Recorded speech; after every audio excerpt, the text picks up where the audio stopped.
घर घर में ट्रेनिंग पिया ॾियनि नौजवाननि खे। ऐं हींअर रिसेंटली थर में ड्यूटी करे आयो आहियां, उते को घर न छॾियो अथनि।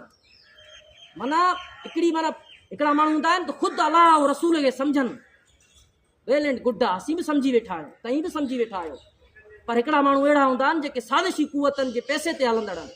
हिकिड़ा माण्हू अहिड़ा हूंदा आहिनि जेके पेड जेके मुला आहिनि, स्पॉन्सर्ड थियल हिकिड़ा माण्हू आहिनि, जेके उते वञी हथ सां मज़हब जी बुनियाद ते माण्हुनि खे डिवाइड था कनि। असांजो सिंधी समाज उहो समाज आहे जिते हिंदूअ जे करे मज़हब में जेकॾहिं गऊअ खे माउ जी हैसियत मिलियल आहे, त मुस्लमान उन पाड़े जे भरम खे बरक़रार रखंदे, समाज जे भरम खे बरक़रार रखंदे, गऊअ जे ईद जे मौक़े ते गऊअ जे गोश्त खे जेको गऊअ खे पंहिंजे घर में जेको ज़िबा थो करे, जेको आम हिंदू माण्हू न ॾिसी सघे, अहिड़ी रिवायतूं कंहिं वटनि। त अहिड़े रिवायतनि सां छेड़छाड़ कंदो त सिंधी यूनिवर्सिटी जहिड़ी सेक्युलर इदारे जे अंदरि वञी इंतिहा पसंदी बुनियाद ते उन जहाद जे नाले ते तई वञी उते प्रीच कंदो। छा इहे जिम सैद जी जेका फिक्री औलाद आहे, छा इहे सिंध जा पुट तव्हांखे छॾे ॾींदा? मुमकिन ई कोन्हे। लतीफ़ यूनिवर्सिटी जे अंदरि जेकॾहिं तई पंहिंजे उन ज़ाती मुफ़ादनि जे वर चढ़ियल उन जंग खे जेकॾहिं उन जे लाइ कोशिशूं कंदो, उनखे अॻिते वधाइण जी कोशिशि कंदो, छा लतीफ़ जे नाले ते ठहियल यूनिवर्सिटी में पढ़ंदड़ लतीफ़ सरकार जा उहे पैरोकार जेके नौजवान सॼो ॾींहुं लतीफ़ खे था पढ़नि, उहे नौजवान तव्हांखे छॾे ॾींदा? मुमकिन ई कोन्हे। समाज खे जेकॾहिं तव्हां डामाडोल कंदो, समाज जे अंदरि जेकॾहिं तफ़िरको विझंदो, ज़ाहिर ॻाल्हि आहे तरक़ी पसंदि सोचींदड़ लोचींदड़ नौजवान जेको आहे तव्हांजी रस्ता रोक कंदो, जीअं कल्ह तव्हांजी रस्ता रोक सिंधी यूनिवर्सिटी में थी आहे। अहिड़ी रस्ता रोक थींदी सिंध जे हर शहर में, हर जंग में अहिड़ी रस्ता रोक कंदासीं। तइलीमी इदारनि जे अंदरि इहा रस्ता रोक थींदी। हुननि जे लाइ इहा ॻाल्हि तय आहे त सिंध असीं जेके बि तरक़ी पसंदि जी एम सैद जा पैरोकार आहियूं, कंहिं मज़हब जा मुखालिफ़ न आहियूं, पर जेके साईं जी एम सैद जीअं चयो आहे न, मज़हब तव्हांजो ज़ाती मसइलो आहे। तव्हां मज़हब खे मस्जिदनि ताईं, गिरजा घरनि ताईं, मंदरनि ते महदूद रखो। जॾहिं उहो रोडनि ते ईंदो, फ़साद बर्पा थींदो। हिकिड़ी ताईं फ़सादी थींदो, ज़ाहिर ॻाल्हि आहे सिंध तव्हांखे माफ़ु न कंदी। सिंध जी ईंदड़ नसल तव्हांखे माफ़ु न कंदी। हीअ धरती तव्हांखे माफ़ु न कंदी। छो त हिन धरतीअ जे रूह खे जॾहिं तव्हां रंजाईंदव, पहिरियों माण्हू हो जंहिं पंहिंजे क़ौम जे लाइ, धरतीअ लाइ जेको आहे सो सिर ॾिनो, अहिड़नि माण्हुनि खे तव्हां छा कंदव? तव्हां हशू जे लाइ, हशू पंहिंजे डॉक्टर मदद अली सिंधी पंहिंजे किताब में लिखियो आहे त हशू जॾहिं ज़ोरी पिया कढनि हशू खे हितां नौशहर फिरोज़ मां, जॾहिं हुनखे ज़ोरी कढियऊं हशू जे घर ते, उते को यूसुफ कीरियो, नालो एग्ज़ैक्ट मुंहिंजे ज़हन में कोन थो अचे, उहो यूसुफ कीरियो हुनजे घर ते बीह रहियो। जॾहिं हितां मज़हबी जुनूनी जेके आहिनि, उन तारीख़ी जबर जो जेको शिकार समाज थियो, उनजे वर चढ़ियल जेके माण्हू आहे, उहो बीह रहियो हशू जे घर खे। माना तई मुस्लमानियत जे नाले ते, मज़हब जे नाले ते हशू जे घर ते हमिलो न कंदव, असीं तव्हांखे न छॾींदासीं।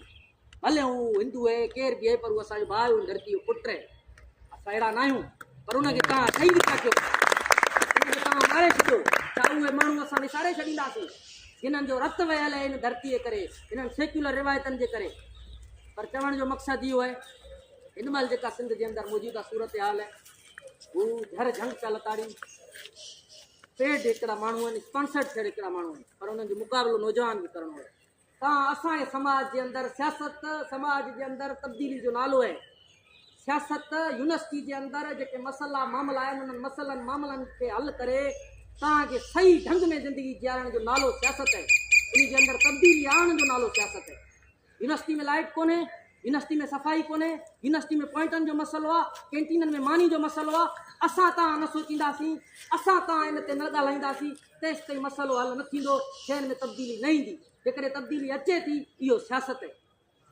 तव्हां असां जेके सियासी नौजवान आहियूं, आम शागिर्दनि खे सही ज़िंदगीअ जा ढंग ॾींदड़ आहियूं। भले उहो असांजे लाइ कहिड़ा कमेंट पास करणु मसइलो कोन्हे, इहा हक़ीक़त आहे। लाइट बंदि थी थिए, सियासी शागिर्द बीठो आहे गेट जे अॻियां। पॉइंटनि जो मसइलो आहे, सियासी शागिर्द बीठो आहे गेट जे अॻियां। पाणी जो मसइलो आहे, सियासी शागिर्द बीठो आहे गेटनि जे अॻियां। सियासी शागिर्द ई उहो माण्हू आहे जंहिंखे उहा अखि आहे, जंहिंखे उहा परख आहे त हीउ नौजवान जेको ग़रीब नौजवान आहे, जंहिं वटि 10,000 मस थो जेको आहे महीने जी पैसा घुराए, हू पंहिंजी पूरत थो करे, हॉस्टल में महीनो थो गुज़ारे। जेकॾहिं हू बीमार थी पियो, लाइट न हूंदी, पखो न हलंदो, उनखे मच्छर खाईंदा, बीमार थींदो, त हू सुभाणे यूनिवर्सिटी मुमकिन आहे छॾे वञे। उहो सियासी शागिर्द ई आहे जेको न फ़क़ति आम ग़रीब मिडल क्लास लोअर क्लास जे लाइ यूनिवर्सिटी जे अंदरि उनजी एडमिशन, उन्हनि जे लाइ अहिड़ा रस्ता घस ठाहींदो जो हर माण्हू जे लाइ तालीम हक़ हुजे, हर माण्हू खे उहा हासिलु हुजणु खपे। न फ़क़ति अपर क्लास खे, न फ़क़ति उन्हनि मुफ़ाद परस्त टोले खे, न फ़क़ति उहो नौकरशाही वारी सोच रखंदड़ माण्हुनि जे लाइ।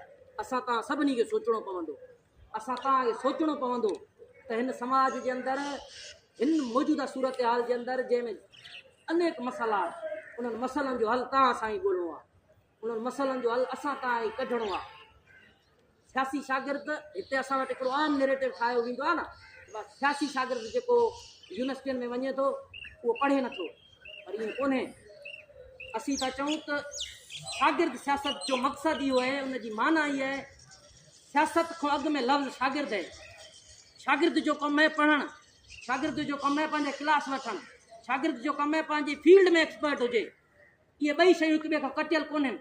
सियासत और पढ़ाई हिक ॿिए खां कटियल कोन्हे। सियासत और पढ़ाई खे तव्हां ॿई गॾिजी वठी जेको आहे सो हलणु हिन वक़्त जी अहम ज़रूरत आहे। सिंध जे नौजवान ते तारीख़ जी इहा वॾी ज़िमेवारी आहे।